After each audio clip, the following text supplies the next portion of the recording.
నమస్కారం ఘంటారావానికి స్వాగతం. ముందుగా ప్రధాన అంశాలు. ఢిల్లీలో రెండో రోజు సీఎం చంద్రబాబు పర్యటన. మధ్యాహ్నం జలశక్తి శాఖ భేటీకి హాజరు.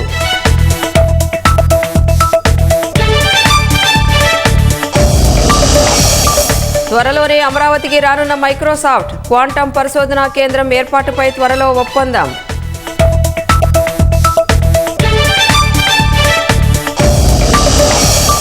మద్యం కేసులో మిథున్ రెడ్డి పాత్రపై విచారణ అవసరమన్న హైకోర్టు. విదేశాలకు పారిపోకుండా లుకౌట్ నోటీసు జారీ చేసిన సిట్.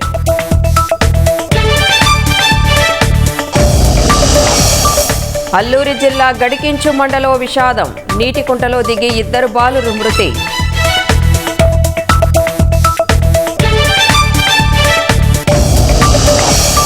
రష్యాతో వ్యాపారం చేస్తే 100% సుంకాలు. భారత్కు నాటో హెచ్చరికలు.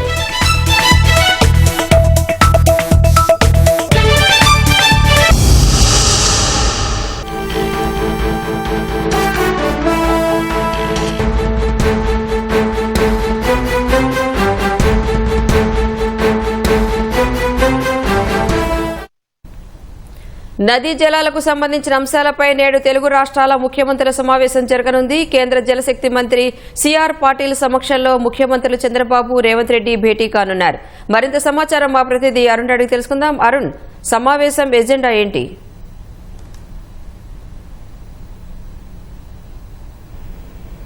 ఈరోజు ఆంధ్రప్రదేశ్, తెలంగాణకు సంబంధించినటువంటి నదీ జలాల వ్యవహారం పైన కీలకమైనటువంటి భేటీ ఢిల్లీలో జరగబోతోంది. మధ్యాహ్నం 2:30 గంటలకు జలశక్తి శాఖకు సంబంధించినటువంటి కార్యాలయం సంశక్తి భవన్ లో ఈ భేటీ జరగబోతోంది. జలశక్తి శాఖ మంత్రి సిఆర్ పాటిల్ నేతృత్వంలో ఈ భేటీకి ఇరు రాష్ట్రాల సీఎంలను ఆహ్వానించారు. అందుకు అనుగుణంగా ఇరు రాష్ట్రాల సీఎంలు ఈ రోజు తమ రాష్ట్రాలకు సంబంధించినటువంటి అంశాలను ఎజెండాలో చేర్చాలని, వాటిని ప్రధానంగా చూసుకోవాలని చెప్పని వాటిపైన ప్రధానంగా చర్చించాలని ఇరు రాష్ట్రాలు డిమాండ్లు పెట్టాయి. ఒకటి, ఆంధ్రప్రదేశ్ వైపు నుంచి పోలవరం బనకచెర్లకు సంబంధించినటువంటి అంశాలపైన ప్రధానంగా చర్చించాలి అని చెప్పి, దానికి ఆంధ్రప్రదేశ్ ప్రతిపాదించినటువంటి పోలవరం బనకచెర్ల ప్రాజెక్టులకు అనుమతులు ఇవ్వాలి అని చెప్పి ఆంధ్రప్రదేశ్ తన ఎజెండాను ప్రతిపాదించింది. అదే సందర్భంలో తెలంగాణ కూడా నిన్న తెలంగాణ మంత్రి ఉత్తమ్ కుమార్ రెడ్డి ఒక లేఖను కేంద్ర ప్రభుత్వానికి, కేంద్ర జలశక్తి శాఖ మంత్రి సిఆర్ పాటిల్, జలశక్తి శాఖ కార్యదర్శి ఇరువురికి ఒక లేఖ రాశారు. దీంట్లో తెలంగాణకు సంబంధించినటువంటి అంశాలతో పాటుగా ప్రధానంగా శ్రీశైలం డ్యామ్ కు సంబంధించినటువంటి వ్యవహారంలో ప్లంజిపూల్ ని చాలా కాలం నుంచి పెండింగ్ లో పెడుతూ వస్తున్నారు. దీనిపైన ప్రధానంగా చర్చించాలి. డ్యామ్ సంరక్షణే ప్రశ్నార్థకంగా మారుతున్నటువంటి పరిస్థితి నెలకొంది అని చెప్పి ఉత్తమ్ కుమార్ రెడ్డి తన లేఖలో పేర్కొనడం జరిగింది. అదే సందర్భంలో రాయలసీమ తరహా సంక్షోభిత ప్రాంతాలు తెలంగాణలో కూడా ఉన్నాయని, అందుకని తాగునీటి కోసం, ప్రధానమైనటువంటి తాగునీటి కోసం ఫ్లోరైడ్ ను ఎద్దడిని తట్టుకోవడం కోసం రూపొందించినటువంటి ఢిల్లీ ప్రాజెక్టుకు జాతీయ హోదా కల్పించాలని, దాంతోపాటు ఇంకొక 2 ప్రతిపాదనలకు తాము జాతీయ హోదా కల్పించాలని చెప్పినప్పటికీ ఇప్పటివరకు పట్టించుకోలేదని, దాంతో పాటుగానే కృష్ణా నదీ పరివాహక ప్రాంతంలో ఆంధ్రప్రదేశ్ అక్రమంగా నీటిని తరలించుకుపోతుంది కాబట్టి కృష్ణా నదీ పరివాహక ప్రాంతము, అదే సందర్భంలో గోదావరి పరివాహక ప్రాంతంలో టెలిమెట్రీలు ఏర్పాటు చేసి ఎవరు ఎంత నీటిని వాడుకుంటున్నారు అనేటువంటి విషయాలపై తేల్చాల్సిందిగా తాము ప్రతిపాదించిన అంశాలనే ప్రధాన ఎజెండాగా, తాము ప్రతిపాదించింది ఉమ్మడి రాష్ట్రానికి సంబంధించింది, కానీ ఆంధ్రప్రదేశ్ ప్రతిపాదించింది మాత్రం ఒక పోలవరం బనకచెర్ల తమ రాష్ట్రానికి మాత్రమే ఉపయోగపడేటువంటి ప్రాజెక్టు, దానిపైన చర్చించాల్సినటువంటి అవసరమే లేదు అని చెప్పి తెలంగాణ మంత్రి తమ ఎజెండాను ప్రతిపాదించారు. ఈ 2 అంశాలకు సంబంధించి అటు ఆంధ్రప్రదేశ్ ప్రతిపాదన, ఇటు తెలంగాణకు సంబంధించినటువంటి ప్రతిపాదనలు పరిశీలించిన తర్వాత ఈ రోజు చర్చకు ఏ అంశాలు తీసుకుంటారనేది చూడాల్సి ఉంటుంది. ప్రధానంగా పోలవరం బనకచెర్ల ప్రాజెక్టుకు సంబంధించి ఇటీవల కేంద్ర ప్రభుత్వం, కేంద్ర పర్యావరణ మంత్రిత్వ శాఖకు సంబంధించినటువంటి ఉన్నత స్థాయి కమిటీ ముందుకు ఆంధ్రప్రదేశ్ ప్రతిపాదనలు వచ్చాయి. పోలవరం బనకచెర్ల ప్రాజెక్టుకు సంబంధించినటువంటి విషయంలో పర్యావరణ అనుమతి, పర్యావరణానికి సంబంధించినటువంటి మొత్తం వ్యవహారాన్ని అధ్యయనం చేయడానికి అవసరమైనటువంటి మార్గదర్శకాలు రూపొందించాలని ఆంధ్రప్రదేశ్ ప్రభుత్వం ప్రతిపాదించింది. దానికి పర్యావరణ మంత్రిత్వ శాఖ నేతృత్వంలో ఉన్నటువంటి ఈఏసీ ఒక సమాధానం ఇచ్చింది. ఈ ప్రాజెక్టుపై సిడబ్ల్యూసికి సంబంధించినటువంటి నిపుణులతో కూడిన ఒక నివేదిక అందించాల్సి ఉంటుంది. నిధుల జలాలు ఎంత ఉంటాయి, వాటిని ఎంతవరకు తరలించుకోవాల్సి ఉంటుంది. దాంతో పాటుగానే మిగతా రాష్ట్రాలు, పక్కనున్నటువంటి రాష్ట్రాల నుంచి ఎలాంటి అబ్జెక్షన్స్ లేకుండా చూసుకోవాల్సి ఉంటుంది.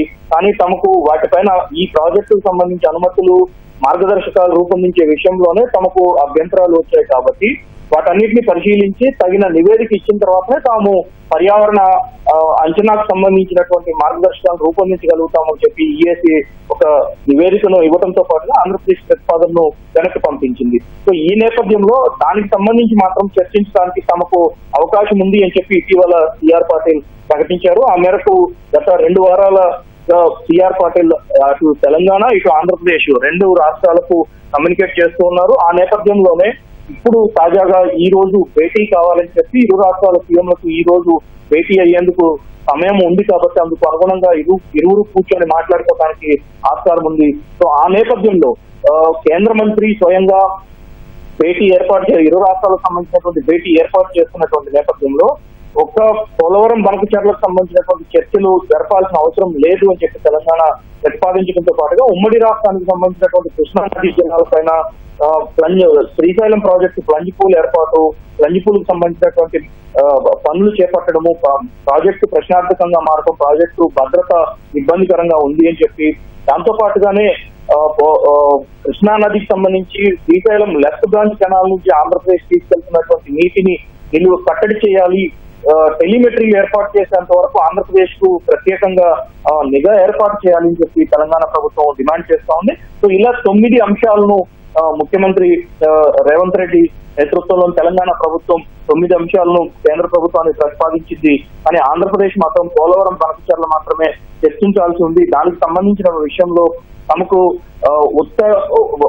అంటే పైభాగాన ఉన్నటువంటి రాష్ట్రాలకు ఎలాంటి సంబంధం లేకపోయినా దీనిపైన అనవసరమైనటువంటి రాద్ధాంతం చేస్తున్నారు.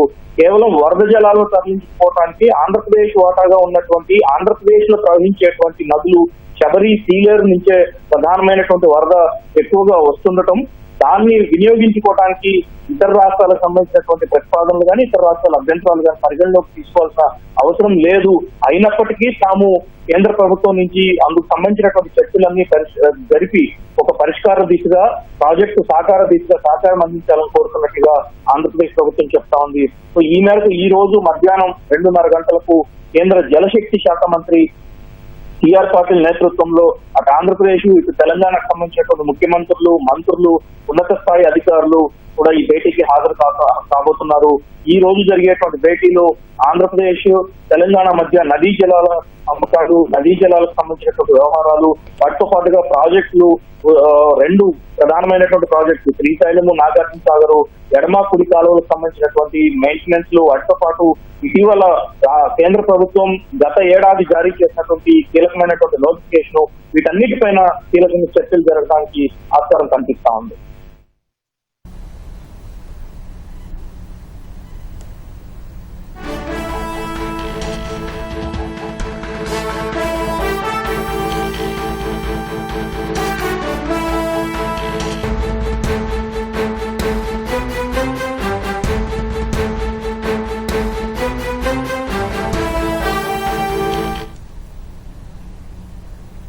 శ్రీశైలం జలాశయానికి వరద ప్రవాహం స్వల్పంగా కొనసాగుతోంది. జూరాల, సుంకేస్ల ప్రాజెక్టుల నుంచి శ్రీశైలానికి 54,256 క్యూసెక్కులు వస్తుండగా 88,247 క్యూసెక్కులు బయటకు వెళుతోంది.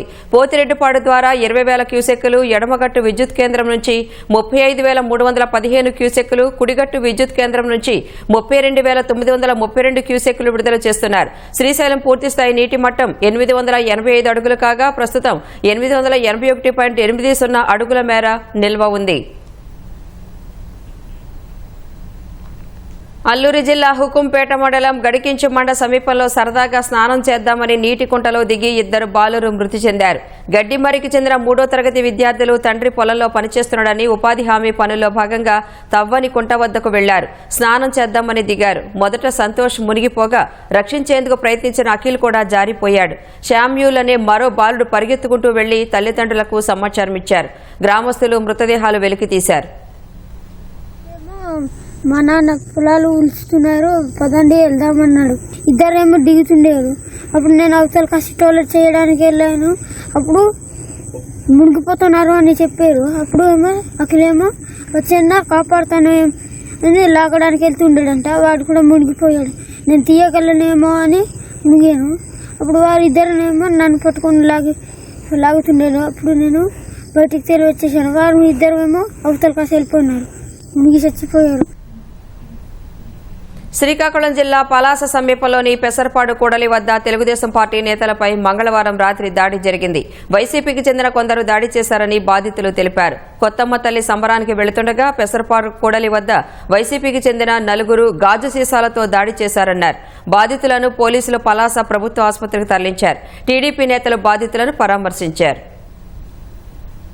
నర్సిపురం కాలనీ మార్కండేయ పద్మశాలి యువకులు కొత్తమ్మ తల్లి చల్లదన మహోత్సవం జరపగా దీనికి పట్టణ అధ్యక్షుడు పట్టణ నాగరాజు గారు అయిన మా బావగారిని దువ్వాడు రమణయ్య, కోరమోపు సుందరు, కోరమోపు ధర్మారావు, కొవ్వూరు సుబ్బారావు అనే వ్యక్తిని మాపై మూకుమ్మడిగా దాడి చేయడానికి ప్రయత్నించగా డ్రైవింగ్ చేస్తున్న తాళ్ళూరు సంతోష్ కుమార్ అనే మా డ్రైవర్ ని గాజు అటాక్ చేయగా నేను దిగేసరికి ఒక్కసారిగా నా చేతులు కాళ్ళు కట్టేసి గాజు సీసాలతో నా మొహంపై నా కంటిపై దాడి చేసి తదుపరి గాజు సీసాన్ని అమాంతంగా తెచ్చిన కడుపులో పొడిచి నన్ను చంపడానికి ప్రయత్నించగా అక్కడ ఉన్న గ్రామస్తులు కొంతమంది తెలిసిన వారు అడ్డగా అక్కడి నుంచి పరారైనారు.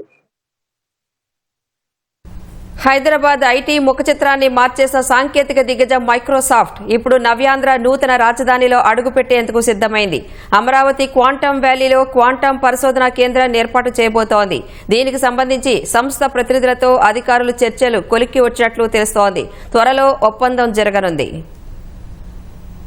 రాజధాని అమరావతి సాంకేతిక నగరంగా అడుగులు వేస్తోంది. క్వాంటమ్ వ్యాలీలో దిగ్గజ సంస్థలు క్యూ కడుతున్నాయి. ఇప్పటికే క్వాంటమ్ కంప్యూటర్ ఏర్పాటుకు ఐబీఎం ముందుకు రాగా తాజాగా మైక్రోసాఫ్ట్ కూడా అమరావతిలో పరిశోధనా కేంద్రం పెట్టేందుకు సిద్దమైంది. కొద్ది రోజుల్లోనే ప్రభుత్వంతో అవగాహన ఒప్పందం కుదుర్చుకోనుంది. ఐబీఎం 156 క్యూబిట్ల సామర్థ్యంతో క్వాంటమ్ కంప్యూటర్ ఏర్పాటుకు ప్రభుత్వంతో ఎంఓయూ కుదుర్చుకోగా దానికి భిన్నమైన క్వాంటమ్ కంప్యూటర్ను మైక్రోసాఫ్ట్ ఏర్పాటు చేయనుంది. అయితే మైక్రోసాఫ్ట్ ఎన్ని క్యూబిట్ల సామర్థ్యం ఉన్న కంప్యూటర్ను ఏర్పాటు చేయనుందనే దానిపై ఇంకా స్పష్టత రావాల్సి ఉందని అధికారులు చెబుతున్నారు.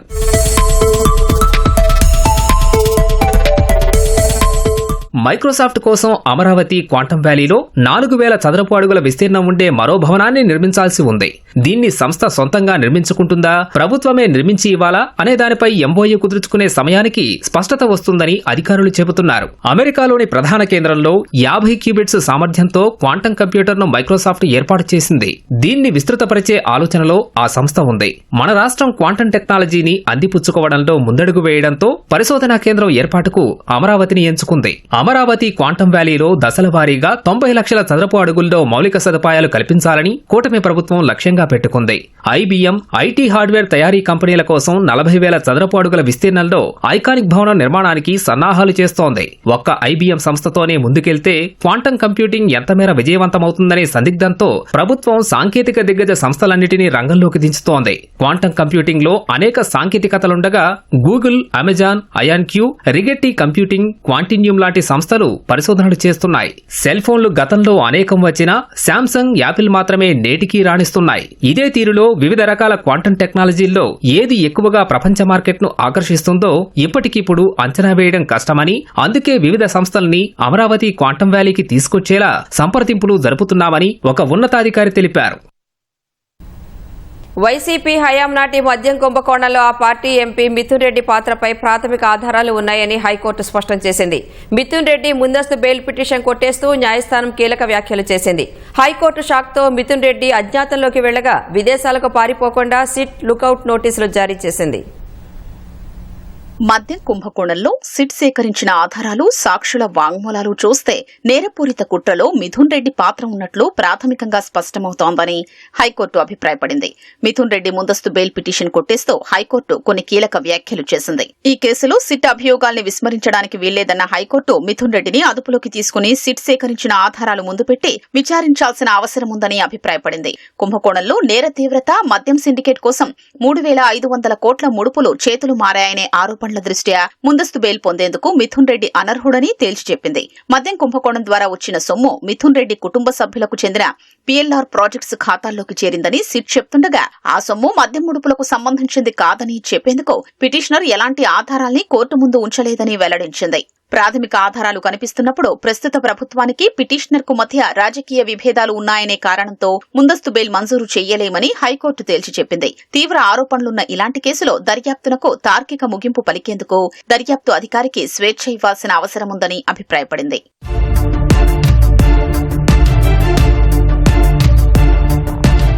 ముందస్తు బెయిల్ పిటిషన్ను హైకోర్టు కొట్టేసిన నేపథ్యంలో అరెస్టు భయంతో మిథున్ రెడ్డి అజ్ఞాతంలోకి వెళ్లారు. ప్రస్తుతం ఆయన ఏ కలుగులో దాక్కున్నారనేది తెలుసుకునేందుకు సిట్ అన్ని వైపుల నుంచి నిఘా పెట్టింది.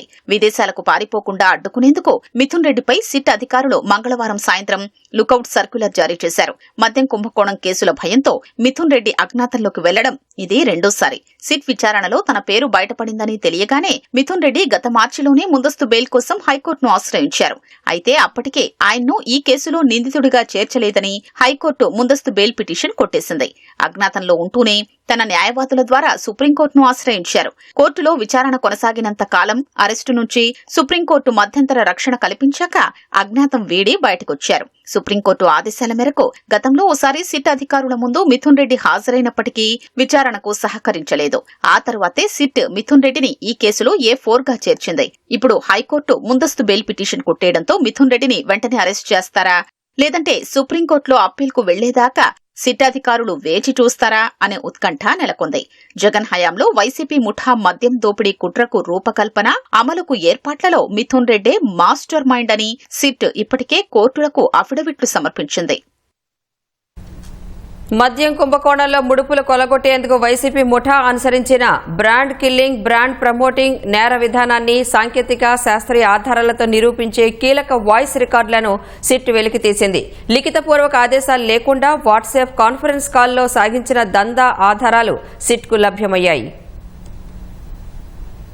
వైసీపీ హయాంలో నూతన మద్యం విధానం పేరిట బ్రాండ్లు ప్రవేశపెట్టి వాటికే మద్యం సరఫరా ఆర్డర్లు అప్పగించడంపై సిట్ కీలక ఆధారాలు సేకరించింది. నాటి బెవరేజెస్ కార్పొరేషన్ ప్రత్యేకాధికారి, ఈ కేసులో A3గా ఉన్న సత్యప్రసాద్ సంభాషణల్ని కేసులో కీలక సాక్షిగా ఉన్న బెవరేజెస్ కార్పొరేషన్ డిపో మేనేజర్ ఒకరు అప్పట్లో తన ఫోన్లో రికార్డు చేసుకున్నారు. ఆ మేనేజర్ కొన్నాళ్ల క్రితం సిట్ విచారణకు హాజరై వాట్సాప్ కాన్ఫరెన్స్ కాల్లో సత్యప్రసాద్ ఇచ్చిన ఆదేశాల గుట్టు విప్పారు. అప్పట్లో వాట్సాప్ సంభాషణలు రికార్డు చేసిన ఫోన్ను కూడా అప్పగించగా దాన్ని సిట్ అధికారులు ఫోరెన్సిక్ ప్రయోగశాలకు పంపి వాయిస్ రికార్డులు రిట్రైవ్ చేసి విశ్లేషించారు. నేను చెప్పిన బ్రాండ్లనే ఇండెంట్ పెట్టండి, కావాలంటే ప్రాచుర్యం పొందిన బ్రాండ్లకు సంబంధించి 1-2 కేసులను మాత్రమే కొన్ని దుకాణాల్లో ఉంచి వాటిని విక్రయించకుండా ఓ మూలకు పెట్టాలని డిపో మేనేజర్లకు సత్యప్రసాద్ ఆదేశాలిచ్చారు. అనామక బ్రాండ్లు వినియోగదారులు వద్దంటున్నారని, ప్రాచుర్యం పొందిన వాటినే ఇండెంట్ పెడదామని డిపో మేనేజర్ చెప్పగా చెప్పింది చేయండి, అంతకుమించి ఇంకేమీ మాట్లాడొద్దంటూ సత్యప్రసాద్ హూంకరించినట్టు వాయిస్ రికార్డర్లో ఉంది.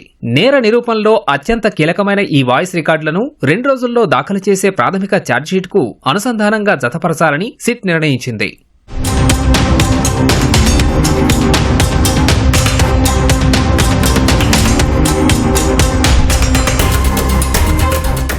రెండు 2019లో అధికారంలోకి వచ్చిన వైకాపా అప్పటి వరకు మార్కెట్లో విస్తృతంగా ఉన్న మద్యం బ్రాండ్లన్నీ పక్కకు నెట్టేసి ముడుపులివ్వడానికి అంగీకరించిన బ్రాండ్లను ప్రోత్సహించింది. మద్యం కుంభకోణానికి కేంద్ర బిందువైన ఈ విధానాన్నే బ్రాండ్ కిల్లింగ్, బ్రాండ్ ప్రమోటింగ్ నేర విధానంగా పరిగణిస్తున్నారు. విధాన ప్రకారం వినియోగదారులు ఎక్కువగా అడిగే బ్రాండ్లను ప్రభుత్వ మద్యం దుకాణాల సూపర్వైజర్లు, బెవరేజెస్ కార్పొరేషన్ కు ఇండెంట్ పెట్టాలి. ఇందుకోసం రాష్ట్రంలోని అన్ని మద్యం దుకాణాల సూపర్వైజర్లకు ఒక లాగిన్ ఐడి, పాస్వర్డ్ కేటాయించారు. అయితే వారందరితో తాము అనుకున్నట్లుగా ఇండెంట్లు పెట్టించుకోవడం ఇబ్బందని భావించిన వైసీపీ ముఠా ఆ లాగిన్ ఐడి, పాస్వర్డ్లను బెవరేజెస్ కార్పొరేషన్ డిపో మేనేజర్ల చేతిలో పెట్టి తాము చెప్పినట్లుగా వారి చేత ఇండెంట్లు పెట్టించింది. రాజ్ కేశిరెడ్డి ముఠా వారికి అందిన ముడుపులను బట్టి ఏ కంపెనీకి ఎంత మేర ఆర్డర్లివ్వాలో నిర్ణయించి దాని ఆధారంగా ముసాయిదా ఇండెంట్ ను రోజు రాత్రివేళ సత్యప్రసాద్ కు పంపేది. మరుసటి రోజు ఉదయం రాష్ట్రంలోని డిపో మేనేజర్లందరితో వాట్సాప్ కాన్ఫరెన్స్ కాల్లో సత్యప్రసాద్ మాట్లాడి ఆ మేరకు ఇండెంట్లు నిర్దేశించేవారు. తిరుపతి పట్టణాభివృద్ధి సంస్థలో వైసీపీ దోపిడీ పర్వంపై విజిలెన్స్ నివేదిక ప్రభుత్వానికి చేరింది. చెవిరెడ్డి భాస్కర్ రెడ్డి, మోహిత్ రెడ్డి తుడా చైర్మన్లుగా పనిచేసిన కాలంలో 440 కోట్ల మేర అక్రమాలు జరిగినట్లు తేల్చింది. తండ్రి కుమారులపై కేసు నమోదు చేసే అవకాశాలున్నాయి. రాష్ట్రంలో అత్యంత ప్రతిష్టాత్మకమైన తిరుపతి పట్టణాభివృద్ధి సంస్థ తుడాను వైసీపీ హయాంలో అక్రమాలకు అడ్డాగా మార్చుకున్నారు. 2019కి ముందు మిగులు బడ్జెట్తో ఉన్న తుడా వైసీపీ 5 ఏళ్ల పాలనలో ఉద్యోగులకు జీతాలు చెల్లించలేని పరిస్థితికి దిగజారింది. ఆ 5 ఏళ్లలో చెవిరెడ్డి, భాస్కర్ రెడ్డి, ఆయన కుమారుడు మోహిత్ రెడ్డి తుడా చైర్మన్లుగా పనిచేయగా ఏకంగా 440 కోట్ల మేర నిధులు దుర్వినియోగం అయినట్లు విజిలెన్స్ నిగ్గు తేల్చింది. అందులో 90% నిధులు నాడు చెవిరెడ్డి భాస్కర్ రెడ్డి ప్రాతినిధ్యం వహించిన చంద్రగిరి నియోజకవర్గంలోనే ఖర్చు పెట్టినట్లు లెక్కలు చూపించారని తేల్చింది.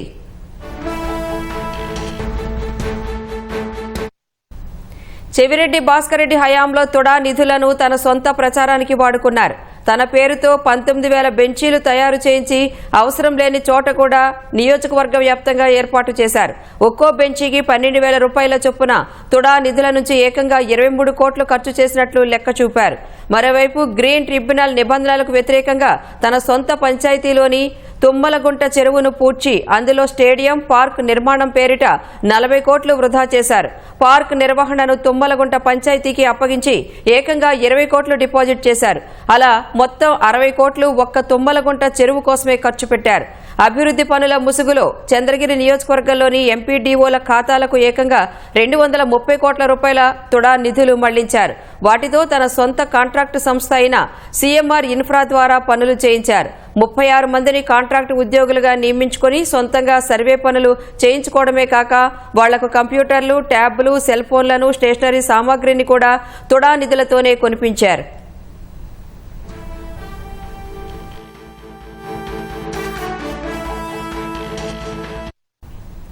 తుమ్మలగుంట పార్కులో మొక్కల కొనుగోలు పేరిట 15 కోట్లు ఖర్చు పెట్టారు. తుడా పరిధిలోని మిగిలిన పార్కులకు నామమాత్రపు నిధులైనా కేటాయించని చెవిరెడ్డి తన సొంత గ్రామ పరిధిలోని పార్కుకు మాత్రం కోట్లు వ్యయించేశారు.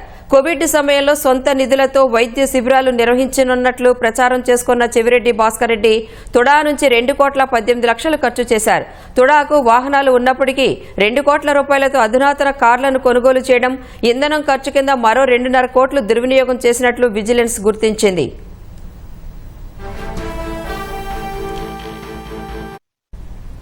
ఏపీతో పాటు తెలంగాణలో జరిగిన ఎన్నికల సర్వేలకు తుడా కాంట్రాక్టు సిబ్బందిని వాడినట్లు విజిలెన్స్ గుర్తించింది. ఇందుకోసం తిరుపతి ఎయిర్ బైపాస్ రోడ్లో ఓ కార్యాలయం ఏర్పాటు చేసి అందులో సిబ్బందికి తుడా నుంచి వేతనాలు చెల్లించారని విజిలెన్స్ గుర్తించింది. కేవీబీపురం మండలంలో ఉన్న చెవిరెడ్డి కుటుంబ సభ్యుల భూములకు తుడా నిధులతో రహదారులు వేయించారు. మఠం భూముల్లో తన అనుచరులకు ప్లాట్లు కేటాయించి రోడ్లు వేయించారని విజిలెన్స్ నివేదికలో బయటపడింది.